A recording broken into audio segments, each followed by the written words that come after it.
Hello friends, tax filing school के इस video में आपका स्वागत है। इनकम टैक्स डिमांड नोटिस आ गया है, तो किस तरीके से उसका रिस्पांस करना है इस वीडियो में उसका डेमो देखेंगे। अब जो डिमांड नोटिस आया है, अगर सही है तो कैसे पेमेंट करना है, सही नहीं है तो कैसे उसका रिस्पांस देना है, और रिस्पांस सबमिट करने के बाद भी अगर आपका प्रॉब्लम सॉल्व नहीं हो रहा है, मतलब फिर भी आपको डिमांड नोटिस दिखाई दे रहा है ऑनलाइन, तो किस तरीके से उसको सॉल्व करना है उसके बारे में भी हम इस वीडियो में डिस्कस करेंगे। इनकम टैक्स से रिलेटेड बहुत सारे इंपॉर्टेंट वीडियोस हमारे चैनल पर अवेलेबल है, तो चेकआउट कर लीजिएगा। प्लेलिस्ट का लिंक आपको नीचे डिस्क्रिप्शन में मिल जाएगा, तो इस वीडियो के अंत में भी मिल जाएगा। ठीक है, फिलहाल जल्दी से आगे बढ़ते हैं। दोस्तों, सबसे पहले तो हमें इनकम टैक्स पोर्टल पर जाना है और लॉग इन कर लेना है। लॉग इन करने के लिए पैन नंबर और पासवर्ड का इस्तेमाल करना है। लॉग इन करने के बाद इस तरीके से आप डैशबोर्ड पर आ जाते हो। डैशबोर्ड पर ही आपको ऊपर मेन्यू दिखाई दे रहा है, यहाँ पर पेंडिंग एक्शन है, इस पर क्लिक करते ही ड्रॉप डाउन आ जाता है। यहाँ पर रिस्पॉन्स टू आउटस्टैंडिंग डिमांड का ऑप्शन है, इस पर क्लिक कर देंगे। क्लिक करते ही इस तरीके से पेज आ जाता है। अब अगर आपको आउटस्टैंडिंग डिमांड का नोटिस आया हुआ है तो यहाँ पर आपको उसका डिटेल दिखाई दे जाएगा। हमारे केस में देखिए 3-4 नोटिस यहाँ पर आए थे, तो उन सब का डिटेल यहाँ पर दिखाई दे रहा है। हम यहाँ पर जो लेटेस्ट डिमांड नोटिस है उसका रिस्पॉन्स देने वाले हैं। आप देख सकते हो 2023 का यहाँ पर हमें नोटिस आया हुआ था, तो इसका डेमो हम इस वीडियो में कवर करेंगे। सबसे पहले तो अगर आप एग्री करते हो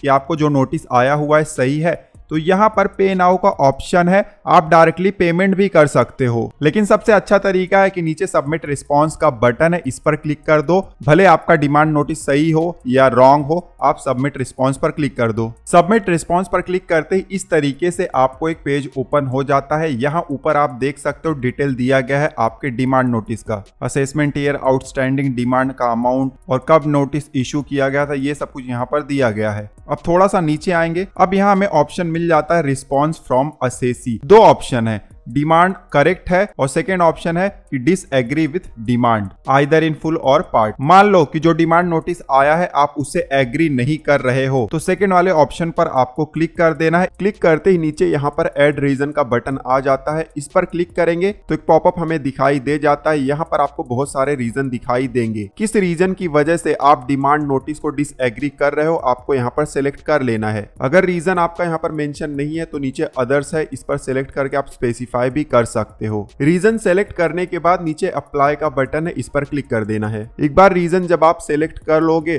तो नीचे उसका रो आपको दिखाई दे जाएगा, उस रो पर आपको क्लिक कर देना है और उसके बाद कुछ डिटेल पूछे जाएंगे। देखिए हर रीजन का अलग अलग डिटेल पूछा जाता है, उस डिटेल को आप भर दीजिएगा। ठीक है, और भरने के बाद नीचे सेव का बटन है, सेव पर क्लिक कर देंगे तो अब जो रीजन का रो ऐड हुआ था वहां पर कंप्लीटेड दिखाई दे जाएगा। उसके बाद नीचे आएंगे तो यहाँ पर सबमिट का बटन है, आप सबमिट कर सकते हो अपना रिस्पॉन्स। तो इनकेस अगर डिसएग्री हो तो इस तरीके से आप प्रोसीड कर सकते हो, बट इनकेस अगर आप डिमांड से एग्री हो तब कैसे प्रोसेस करना है वो भी हम जल्दी से जान लेते हैं। सबसे पहले तो आपको ऊपर जाना है, यहाँ पर आपको रिस्पॉन्स फ्रॉम असेसी में डिमांड इज करेक्ट सेलेक्ट कर लेना है। अब नीचे एक चेक बॉक्स आ जाएगा, यहाँ पर लिखा गया है कि एक बार डिमांड इज करेक्ट आपने सेलेक्ट कर लिया और रिस्पॉन्स सबमिट कर दिया तो फ्यूचर में आप डिसएग्री नहीं कर सकते हो इस डिमांड से। ठीक है, हमारे केस में हमारा डिमांड बिल्कुल सही है, तो चेक बॉक्स पर हम क्लिक कर देंगे। नीचे आएंगे तो यहाँ पर हमसे पूछा जा रहा है कि डिमांड नोटिस में जो अमाउंट था क्या आपने पे किया हुआ है, तो दो ऑप्शन है। अगर आपने ऑलरेडी पे किया हुआ है तो सेकंड वाला ऑप्शन आपको चूज करना है और उसके बाद चालान का डिटेल ऐड करना है। कैसे करना है आगे मैं बताऊंगा। हमारे केस में हमने पे नहीं किया हुआ है, तो ऊपर ऑप्शन है नॉट पेड, इस पर हम क्लिक कर देंगे। नॉट पेड पर क्लिक करते ही अब नीचे हमें आउटस्टैंडिंग अमाउंट दिखाई दे रहा है और नीचे आएंगे तो यहाँ पर पे नाउ का बटन है, इस बटन पर हमें क्लिक कर देना है। अब इस तरीके से समरी आ जाएगा, यहाँ पर भी आउटस्टैंडिंग अमाउंट हमें दिखाई दे रहा है, नीचे पे नाउ का बटन है, इस पर हमें क्लिक कर देना है। अब इस तरीके से पेमेंट का पेज आ जाता है। हमारे केस में देखिए मल्टीपल डिमांड नोटिस आए थे, तो यहाँ पर हमें लिस्ट दिखाई दे रहा है, बट हो सकता है आपके केस में सिंगल डिमांड नोटिस हो तो एक ही रो दिखाई देगा। ठीक है, उसको आपको सेलेक्ट कर लेना है। उसके बाद नीचे कंटिन्यू का बटन है, इस पर क्लिक कर देंगे। फिर से यहाँ पर टैक्स के ब्रेकअप का पेज आ गया है। हो सकता है कि आपके केस में डायरेक्टली ये वाला पेज ही आ जाए अगर आपका एक ही डिमांड नोटिस है तो। यहाँ पर अमाउंट ऑटोमेटिकली फीड है, आपको कुछ भी नहीं करना है। इनकेस अगर कुछ रॉन्ग वगैरह आया होगा तब आप चेंजेस कर सकते हो। ठीक है, नीचे जाना, यहाँ पर कंटिन्यू का बटन है, इस पर क्लिक कर देना है। अब किस मोड से आप पेमेंट करना चाहते हो उसका पेज आ गया है। यहाँ पर net banking, debit card, paid, bank counter, RTGS, उसके अलावा यूपीआई का भी ऑप्शन हमें दिखाई देता है।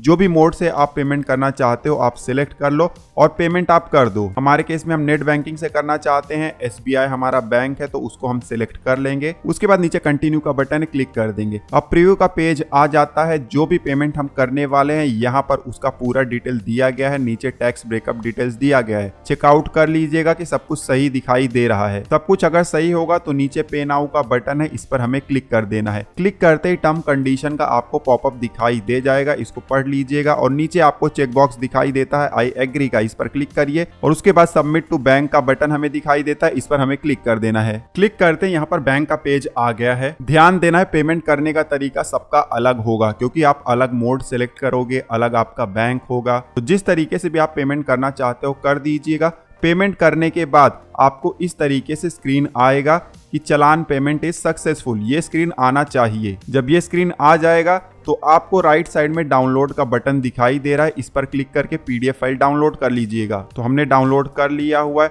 थोड़ा सा नीचे आएंगे तो यहाँ पर समरी दिया गया है, टैक्स पेयर का डिटेल है, पेमेंट का डिटेल दिया गया है। नीचे भी आपको डाउनलोड का बटन मिलता है लेकिन हमने ऊपर ऑलरेडी डाउनलोड करके रख लिया हुआ है, ठीक है। अब नीचे देखिए यहाँ पर आपको फिर से डिमांड का रिस्पॉन्स सबमिट करने के पेज पर जाने का ऑप्शन दिखाई देता है, इस पर हम क्लिक कर देंगे। और फिर से यहाँ पर लिस्ट आ गया है जितने भी डिमांड नोटिस हमें आए हैं। इस वीडियो में जो डेमो हम बना रहे हैं उस रो में हम फिर से जाएंगे। यहाँ पर सबमिट रिस्पॉन्स का बटन है, इस पर हम क्लिक कर देंगे। अब रिस्पॉन्स सबमिट करने का पेज आ गया है। अब फिर से हमें यहाँ पर सिलेक्ट करना है कि हमारा डिमांड करेक्ट है या नहीं। तो डिमांड करेक्ट हम सिलेक्ट कर लेंगे। उसके बाद नीचे हम चेक बॉक्स पर क्लिक करेंगे कि एक बार हम डिमांड को एक्सेप्ट करेंगे तो दोबारा डिसएग्री नहीं कर सकते हैं। अब नीचे पूछा जा रहा है कि क्या आपने पेमेंट किया हुआ है, तो ऑफ कोर्स अब हमने पेमेंट कर दिया हुआ है। तो हम अब सेकंड वाला ऑप्शन चूज करेंगे। जैसे ही सिलेक्ट करेंगे नीचे देखिए ऐड चालान डिटेल्स का आपको बटन दिखाई दे जाता है, इस पर आपको क्लिक कर देना है। अब चालान का डिटेल ऐड करने का पेज आ गया है। आपने जो चालान डाउनलोड किया हुआ था वहां से इंफॉर्मेशन आपको यहाँ पर इंटर करना है। जैसे टाइप ऑफ पेमेंट में आपको आउटस्टैंडिंग डिमांड रेगुलर असेसमेंट वाला ऑप्शन सिलेक्ट करना है। अमाउंट आपको यहाँ पर इंटर करना है जो अमाउंट चालान पर होगा। उसके बाद आपको BSR कोड यहाँ पर इंटर करना है, सीरियल नंबर इंटर करना है और किस तारीख को आपने पेमेंट किया हुआ था, मतलब चालान पर जो डेट होगा वो आपको यहाँ पर इंटर करना है। कुछ रिमार्क डालना चाहते हैं तो डाल दीजिएगा। उसके बाद नीचे आएंगे तो यहाँ पर चालान का कॉपी हमें अपलोड करना है। जो PDF फाइल अभी हमने डाउनलोड किया हुआ था उसको आप यहाँ पर अटैच कर लीजिए। PDF फाइल हमने अटैच कर दिया हुआ है और सारा डिटेल हमने इंटर कर दिया हुआ है। अब नीचे सेव का बटन है, इस पर क्लिक कर देंगे। क्लिक करते ही आप देख सकते हो यहाँ पर हमारे चालान का सारा डिटेल ऐड हो गया है।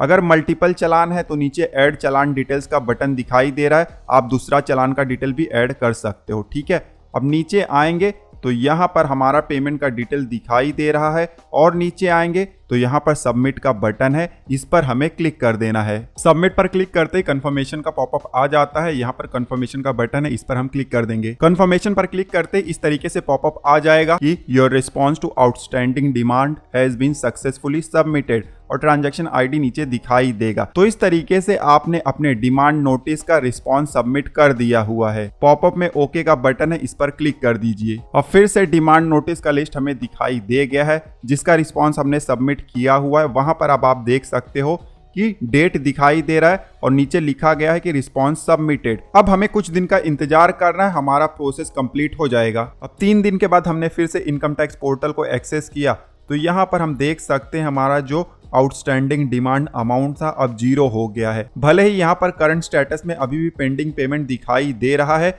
लेकिन अब चिंता की कोई बात नहीं, ये 0 हो जाता है तब आपको दिक्कत नहीं होता है। यहाँ पर एक चीज का ध्यान देना है कि हमें 16 रुपए का इंटरेस्ट दिखाई दे रहा है, इसका डायरेक्टली आप पेमेंट कर सकते हो। यहाँ पर पे नाउ का बटन है, इस पर क्लिक करके एक बार इंटरेस्ट पे हो गया तो कुछ दिन के बाद आपका ये जो रो है गायब हो जाएगा। और इनकेस नहीं भी गायब होता है ये वाला रो तो भी चिंता की कोई बात नहीं है, जो भी इंटरेस्ट आप पे करते हो उसका चालान आपको संभाल के रखना है। अब बहुत सारे ऐसे भी केसेस आते हैं जहां पर आउटस्टैंडिंग डिमांड अमाउंट 0 नहीं होता है, तो हफ्ते महीने बीत जाते हैं उसके बाद भी अगर आपका आउटस्टैंडिंग डिमांड अमाउंट 0 नहीं होता है तब आपको ग्रेवियंस एक बार सबमिट कर देना है। और ग्रेवियंस से भी आपका प्रॉब्लम सॉल्व नहीं होता है तो हम एक वीडियो बना रहे हैं जहां पर इस प्रॉब्लम का 100% सोल्यूशन आपको मिल जाएगा। क्योंकि हमारे केस में भी कुछ ऐसा हुआ था, 1-2 साल से ये पेंडिंग अमाउंट दिखा रहा था, हट नहीं रहा था, जबकि पेमेंट हमने कर दिया था। तो हमने कुछ स्टेप्स यहाँ पर लिए और हमारा प्रॉब्लम सॉल्व हो गया। उसका एक अलग पूरा प्रोसेस होता है, इसलिए सेपरेट वीडियो हमने बनाया हुआ था, लिंक आपको नीचे डिस्क्रिप्शन में मिल जाएगा 1-2 दिन के बाद में। तो इस इस वीडियो में हमने देखा कि हम किस तरीके से डिमांड नोटिस का रिप्लाई दे सकते हैं, डिमांड से एग्री करते हैं तो पेमेंट कैसे करना है, कैसे रिस्पॉन्स सबमिट करना है वो भी हमने देखा, और एग्री नहीं करते हैं तो कैसे रिस्पॉन्स देना वो भी हमने देखा। आई होप कि ये वीडियो आपके लिए यूजफुल रहा होगा। इस वीडियो में बस इतना ही, मिलते हैं आपसे अगले वीडियो में, तब तक आप हंसते रहो, मुस्कुराते रहो। धन्यवाद।